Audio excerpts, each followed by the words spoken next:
Oke guys, baik lagi di channel saya. Jadi di video kita kali ini kita akan berbicara mengenai kata Abhasia. Di depan kematian orang bisa hilang kata, tapi diam-diam menaruh harapan. Oke, kita langsung saja ke kata dan penjelasannya mengenai Abhasia. Ibu itu terus menunduk kepalanya. Persis di samping jasad putrinya, ia duduk tanpa kata. Air mata sudah membasahkan segalanya. Sesekali ia berpaling ke dalam peti dan dengan suara berat tersendat, ia berbisik lirih. Nak, tidak ingat mama kah? Mama masih ingin membahagiakanmu. Demikian suatu sore saya menyaksikan kesedihan sebuah keluarga karena peristiwa kematian putri tunggal mereka. Ibu itu tak mau beranjak pergi dari sisi peti. Sesekali tangannya mengusap mata sembabnya, lalu diam. Ada irama hati yang tak lagi karuan. Susunan denyut jantungnya pun tak lagi selaras dengan air matanya. Sepertinya ada sesuatu yang tidak dipahami si ibu saat itu. Mengapa anak semata wayangnya harus mati, padahal usianya masih amat muda. Disinilah letak sisi tragikal dari kematian, yaitu kebrutalannya, menghantam siapa saja dan usia berapapun. Barangkali benar juga kalau Antonius Agung memberi peringatan kepada kita. Setiap hari kita menatap maut dan maut melirik kita. Pada garis-garis wajah sang ibu itu terbias semacam getaran rasa takut dan kengerian akan daya dahsyat sebuah kematian yang membuatnya berada pada momen abhasia, momen kehilangan kata-kata, tapi diam-diam berharap agar sang anaknya bahagia di dunia seberang sana. Segala yang ada pada wajahnya memantulkan keanggunan dan tenang seorang ibu yang sabar merawat Lara. Susah sengsara di depan kematian menyadarkan dia bahwa kematian tak semestinya diprotes. Dia sadar sungguh bahwa satu doa yang tak akan pernah dikabulkan Tuhan adalah doa supaya jangan mati. Bisa jadi kesadaran inilah yang membuat semua jenis teriakan patetis di depan peti jenazah dan liang kubur menjadi semacam pergumulan keyakinan bahwa setiap orang memiliki masa untuk terperangkap dalam sakrat maut dan kematian yang tidak bisa dihindari itu.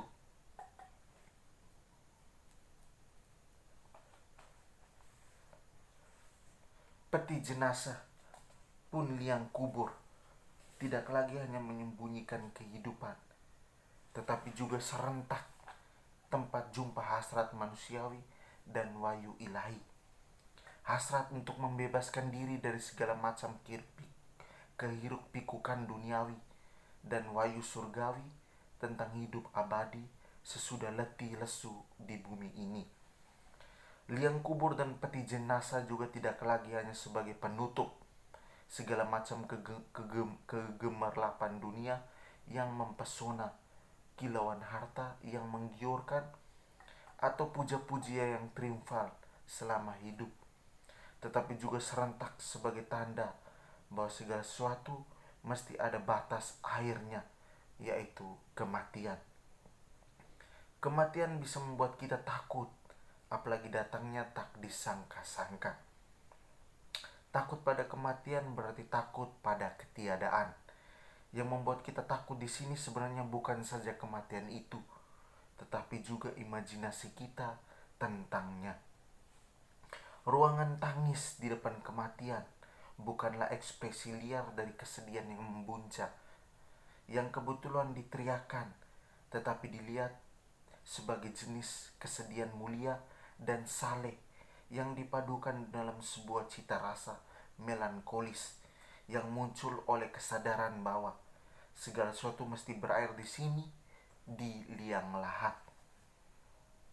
Tampaknya tak ada lagi yang lebih menghibur dari sebuah kematian selain ketika nama kita tercatat di atas pusara, terkenang sementara lalu hilang begitu saja. Tak ada pun yang paling menyedihkan dari sebuah kematian selain kegelapan yang paling gelap saat peti ditutup, bunyi palu bertalu di atas paku, tangis meraung lalu jenazah dihantar untuk disembunyikan ke dalam tanah, tidur panjang tanpa bangun, lalu lelap tanpa mimpi. Di depan kematian kita diminta untuk hening, meski sambil menangis. Kunci keheningan di depan kematian adalah mengendalikan diri untuk tidak bicara banyak, bukan meniadakan kegaduhan. Kematian hanyalah cara untuk berangkat dari sini menuju ke sana. Untuk itu, cara terbaik untuk mengikhlaskan kematian adalah yang pergi akan mendapat sukacita abadi, dan yang ditinggalkan pasti akan didoakan oleh orang yang telah mati itu. Itu makanya orang yang telah pergi itu dikenang, bukan pertama-tama karena ia berguna selama hidup, tetapi karena ia lekat dengan pembayang yang masih hidup, yang seakan-akan tak mempedulikan berguna atau tidaknya seseorang. Sebab bukankah penjahat yang mati juga ditangisi?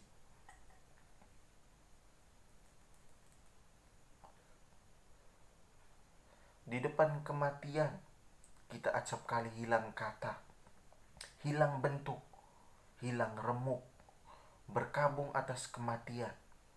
Barangkali boleh dibilang sebagai sebuah letupan perasaan yang paradoksal.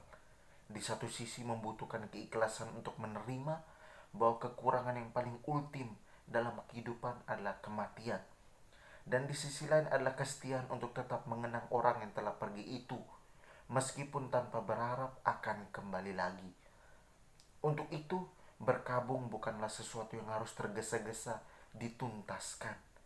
Berkabung adalah momen untuk merayakan waktu dan kenangan yang telah tiada.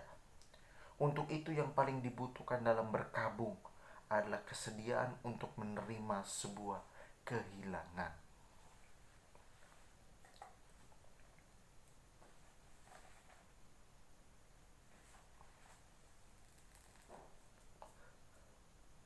Abhasia. Di depan kematian, orang bisa hilang kata, tapi diam-diam menaruh harapan.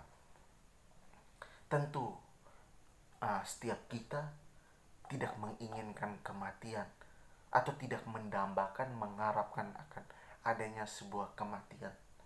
Namun, tidak terlepas bahwa kematian akan selalu melirik kita. Seperti yang dikatakan tadi, setiap hari kita menatap maut dan maut melirik kita. Kita takkan lepas dari kematian.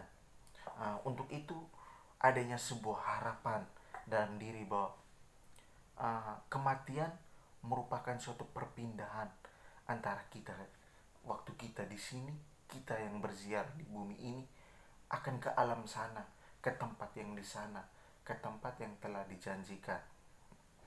Dengan itu kita dituntut akan kehidupan kita, bagaimana perilaku atau kehidupan kita. Ya, jika kita berbicara dari sisi agama, religi, atau dari sisi moral, atau dari segi sosial kehidupan kita, tentu menuntut akan perbuatan-perbuatan baik. Namun di sini mau dikatakan bahwa, atau saya ingin mengatakan lebih jauh bahwa abhasia, bahwa ketika kita melihat atau kita berhadapan dengan kematian, atau kita berhadapan dengan suatu tantangan dan keputusasaan, diam-diam kita mengalami suatu hal yang sangat terjatuh, atau kita jatuh di saat itu, dan seakan kita tidak bisa bangkit lagi. Tetapi dalam diri kita selalu memiliki harapan untuk bangkit, untuk hidup lagi. Demikian pun kematian, bahwa ketika kita berhadapan dengan kematian, kita yakin dan percaya bahwa kematian yang telah dialami ini akan membawanya pada suatu kehidupan yang lebih baik.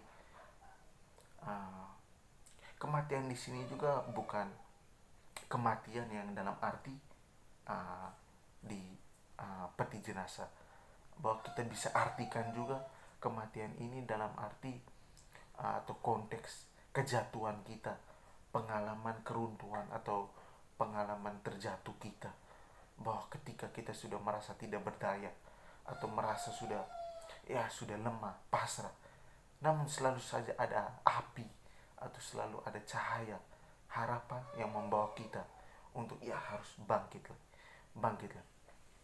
Nah, untuk itu mungkin teman-teman memiliki pandangan atau persepsi lain, mungkin punya pendapat lain yang sejurus atau yang sama mengenai abhasia. Di depan kematian kita hilang kata, tapi diam-diam kita menaruh harapan. Oke, sekian saja video saya kali ini. Terima kasih yang sudah nonton. Kita akan bertemu lagi di video dengan kata dan penjelasan yang selanjutnya.